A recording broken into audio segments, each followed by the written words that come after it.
Kaixo kazetaguneko lagunok. Hemen gaude bideo berri batean. Oraingo honetan, gure Android tablet eta smartphone gailuetan Google Maps nola erabiltzen den erakutsiko dizuegu. Dakizuenez, online mapak ikusteko zerbitzu bat da Maps. Normalean, gure gailuetan instalaturik izango dugu.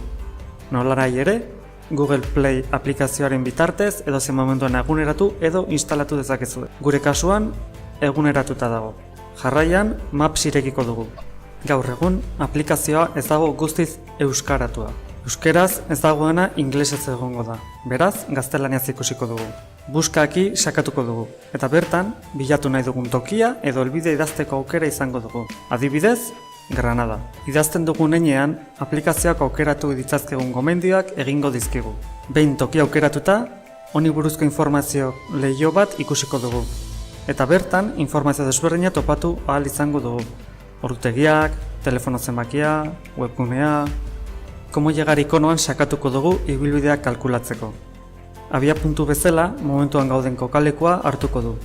Baina, edozen momentuan aldatu dezakegu bertan sakatuta eta nahi dugun abia puntua idatzita.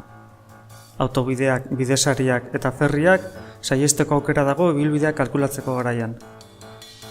Azkenik, GPS moduan erabil nahi badugu, iniziar botoia sakatu beharko dugu.